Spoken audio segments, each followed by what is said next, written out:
Mirë, ne rikthehemi sërish në studio në këtë transmetim të drejt për drejt, këtu në ekranin e televizionit Fox News. Vim të mbetemi po së bashku në këndin e të ftuarit të ditës. Për gjatë minutave në vim, do të ndalemi dhe do të flasim se lakon sigurisë rrugore dhe shkaktarët kryesor të aksidenteve automobilistike dhe jo vetëm në rrugët e kryeqytetit, por do të flasim edhe se lakon gjithë vendit tonë. Do e zhvillojmë këtë hapësirë duke marrë shkas nga një ngjarje e rëndë ndodhur vetëm pak orë më parë, ku një automjet ka përplasur një monopatin i cili drejtohej nga dy të mitur. Njëri prej tyre tashmë ndodhet në gjendje të rëndë shëndetësore. Sa të sigurta janë rrugët në Shqipëri? A kemi infrastrukturën e duhur? A kemi sinjalistikën e nevojshme? A kemi drejtues të mirë, automjetesh, drejtues të cilët e njohin rrugën, njohin këmbësorët, njohin sinjalistikën? Këto e shumë të tjera do të kemi mundësi të diskutojmë me ekspertin e sigurisë, zotin Fatjon Softa, i cili më bashkoi në këtë momente në një komunikim të drejt për drejt. Zoti Softa, të përshëndes, faleminderit që je sot në Fox News. Andeti dhe faleminderit juve.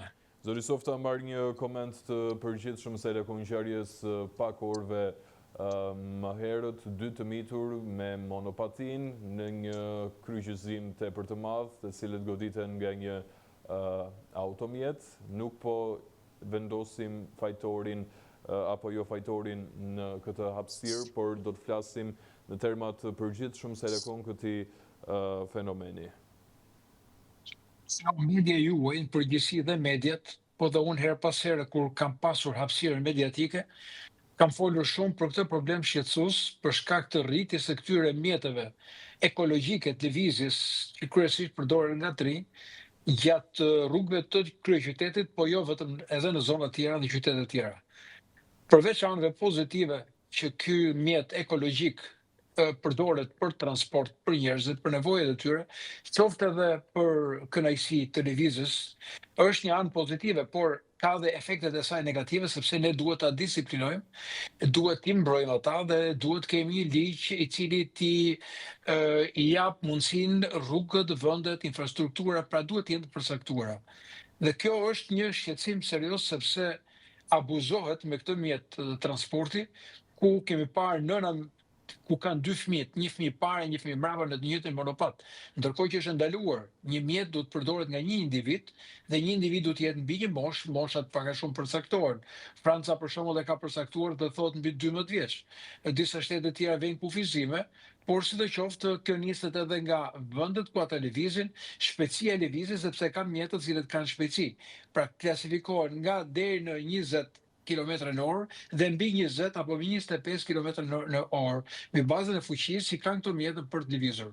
Dhe këto janë të ndërthurur sepse përdoren edhe në korsitë e biçikletave, ku shpeshherë kanë problematikat e tyre, por edhe në rrugët e lëvizjes bashkë me mjetet, ku sigurisht edhe kjo kërkon disa masa, jo vetëm infrastruktura sinjalistika, por dhe mjetet mbrojtëse, masat mbrojtëse që ata duhet kenë. Kokorja, dorezat, gjunjëzat, ato që vendosen tek brylat për të krijuar aty ku janë pjesët më delikate gjatë rënjes, për të krijuar mbrojtjen që mund të krijojë fatalitete ndaj drejtuesit të këtij mjeti. Pastaj janë problemi i frenave, problemi i ndriçimit dhe këtu mbi këtë bazë ka disa shtete të cilët marrin dhe e trajtojnë në forma ndryshme. Për shembull, disa vende, siç është Suedia, Gjermania, Norvegjia, kërkojnë targimin dhe vendosjen e siguracionit për gjithë ata drejtues të këtyre mjeteve ekologjike.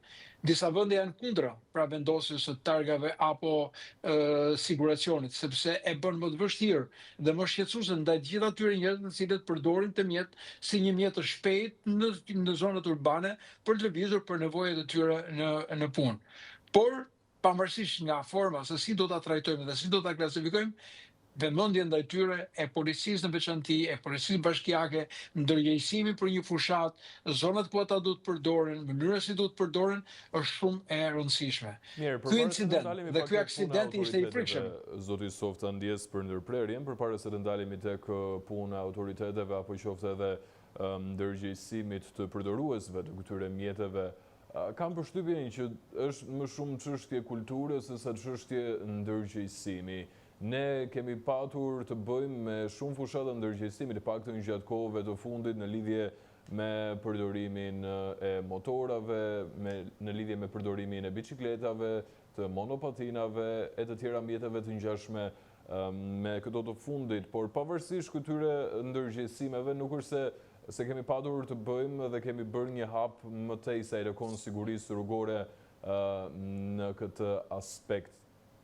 Çfarë duhet të ndodhë konkretisht? Shohim që ndërgjegjësimi apo që politikat e tjera nuk po shërben ashtu siç duhet, ose janë duke shërbyer dhe nuk po e kuptojmë ne ashtu siç duhet. Unë do të marr një aspekt ku pothuajse çdo qytetar çdo ditë ndeshet me ta.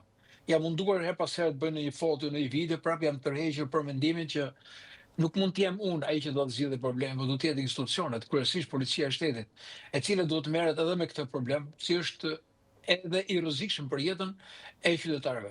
Jo vetëm të atyre që drejt përdorin, por të atyre që kalojnë her pas here në zona dhe vende ku cilët nuk janë të kufizuara ose nuk kanë barriera mbrojtëse, siç është rasti i rrugës Kavajës. Po marrim rrugën e Kavajës. Rruga e Kavajës është projektuar që në ato periudhë kur është para viteve 1920 është me një korsi ku ka qenë lëvizja e qytetarëve. Kjo korsi tashmë është mbyllur me anë të hekurave mbrojtës, por në këtë korsi, pra trotuari i mezit, përdoret nga ata që lëvizin me biçikletë, nga këmbësorë, nga gra me fëmijë, të cilët lëvizin me karrocë, nga ata që janë me monopata. Janë futur motora deri te 400 kubik për motorat e picave të cilët lëvizin. Pra është një kaos, një situatë kaotike. Dhe nuk e di se si këta njerëz i ruan fati që nuk aksidentohen dhe nuk krijon problematika. Ky rasti që patëm sot është sinjal i frikshëm që çdo të thotë kur nuk i përdorin në mënyrën e duhur, kur mbin në një automjet, hypin dhe fëmijë, hypin më shumë se një apo dy persona, aq më tepër kur janë prindërit vet, që abuzojnë me fëmijët e tyre, të cilët duhet dënohen edhe nga kodi rrugor, po duhet të ketë ndjekje penale ndaj atyre personave të cilët abuzojnë me fëmijët e tyre dhe hypin në monopatina. Dhe kjo kërkon që mos jemi vetëm me makinat dhe me shkeljen e rregullave të qarkullimit rrugor, por duhet të jetë një fushat jo vetëm thjesht sensibilizuese, kjo fazë ka kaluar, por masa ndëshkuese ndaj gjithë atyre personave, duke i fotografuar, duke i filmuar, duke i ndaluar, duke i kërkuar mjetën e identifikimit e tjerë. Sepse vetëm këtu, duke i gjobitur ndoshta, edhe kjo mund të ndihmojë të parandalojmë sa më shumë jetë dhe sa më shumë aksidente të cilët mund të krijojnë pasoja për çdo dhe kushdo që lëviz në këto hapësira. E njëjta gjë janë edhe korsitë e biçikletave, rruga Mysym Shyri, rruga e Dibrës, rruga e Durrësit, rruga e Elbasanit, pra kudo që ka. Shpeshherë janë të bllokuara nga automjete. Bllokimi nga automjete, njerëz që kalojnë pa kthyer kokën majtas djallës, njerëz që nxitojnë, ai që është me biçikletë her pas here duke bërë një manovër të gabuar, mund të goditet nga ai që është me shpejtësi më të madhe, siç është monopatina, e cila është pa zhurmë, nuk ka sinjalistik, nuk ka buri, nuk ka asgjë. Vetëm thjesht nëse mund të devijoj ose jo, kam parë raste të përplasjeve të personave me biçikletë dhe personave me monopatin. Kanë hyrë në konflikt me njëri tjetrin, janë marrë me njëri tjetrin, por nuk është zgjidhje dhe nuk do të jetë kjo forma e zgjidhjes së këtij problemi, por kërkohet disiplinimi i këtyre mjeteve ekologjike që lëvizin në qytet. Dhe nëse ne nuk do të kemi mundësi sot, do të kemi pasojë sikur është dhe rasti, pavarësisht se hyrim me të kuqe, po prap është rast e cila po ndodh në rrugët e qytetit të kryeqytetit të Shqipërisë. E dyta, pastaj kur themi targimi tyre, duhet lidhet edhe me përgjegjësinë. Për shembull, një rast mund të përdoret për vjedhje, për grabitje. Një rast është që mund të largohesh nga vendi i ngjarjes. Një rast është që mund të jetë për motive të ndryshme. Pra nuk kemi gjendë të identifikojmë cili ka qenë personi që mund të ketë bërë një goditje ose mund të ketë kryer një pasojë, për aq kohë sa nuk ka një targim të këtyre mjeteve, flas të një shpejtësie të caktuar. Përgjegjësia dhe roli prindërve sa e lëkon kësaj çështje, zoti Softa, gjithmonë kur flasim dhe kur kemi të bëjmë me aksidente në të cilat ndodhen të përfshirë të miturit apo të rinjt 9-18 vjeç. E para, tash, përgjegjësia prindërore është tek kontrolli dhe tek mënyra se si ata duhet t'i japin ose t'i lejojnë fëmijët e tyre mbi një moshë të caktuar, mbi 12 vjeç për shembull, që të lëvizin me një mjet të tillë.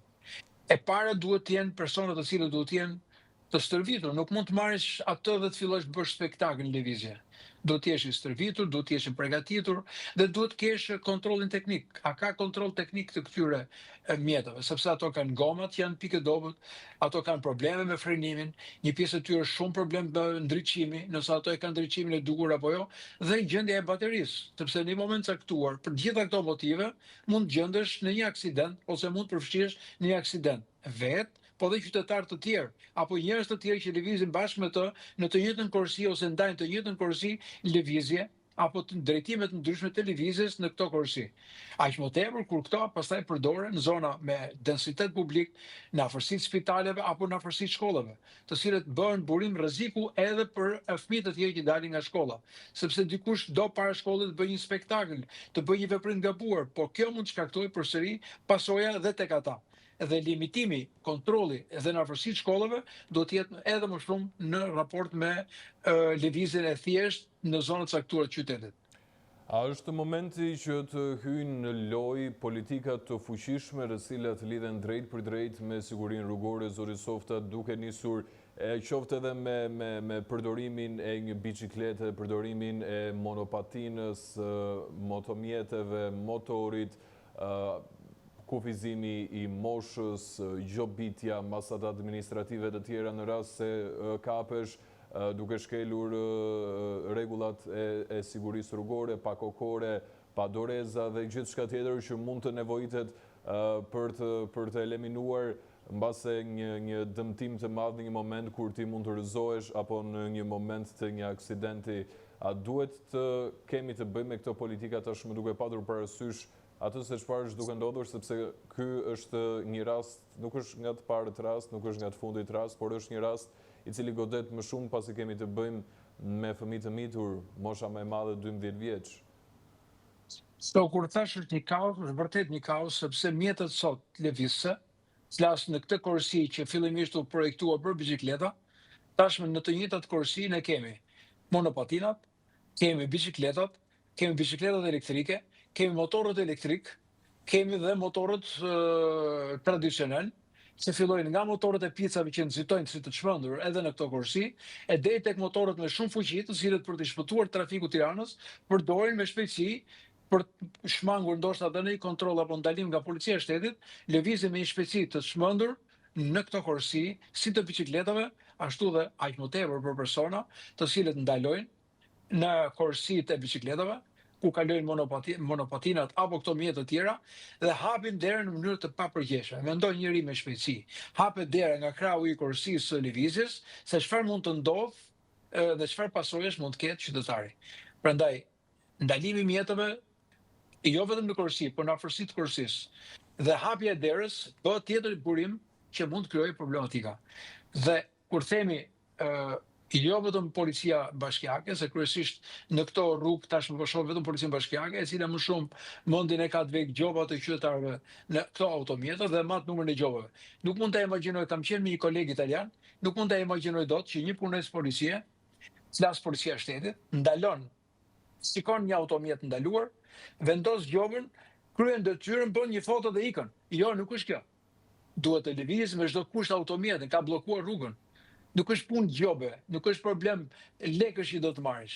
Pa ai njeri ka ndaluar në një vend që nuk duhet ndaloj, dhe duhet të rrish aty derisa të hapet të zhbllokohet rruga. Pra, ky është misioni i policisë. Dhe ky është misioni qoftë dhe i policisë bashkiake. Nuk është të mjaftosh vetëm bënien e gjobave.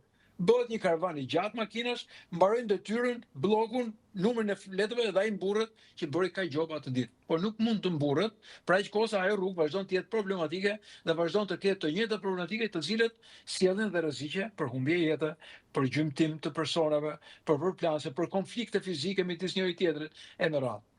Dhe kjo kërkon jo thjesht ndërgjegjësim, po kërkon një fushat detyrimi ligjor ndaj strukturët policisë shtetit dhe policisë bashkiake në disa rrugë, duke e bërë këtë gjë edhe në mënyrë mediatike, duke dalë nëpërmjet medjave, duke pasur dhe intervista, duke intervistuar dhe këta punonjës, por duke treguar dhe veprimet që bën policia në rast të tilla.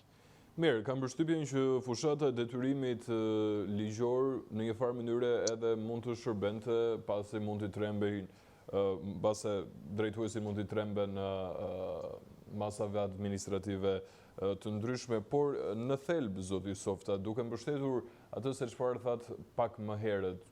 Ne e dim tashmë se si funksionon Tirana, kryeqyteti, e dim se sa kaotike janë rrugët, e dim se sa gabime mund të kryejnë drejtuesit e makinave, motorëve, biçikletave, skuterave, në këtë rast monopatinave.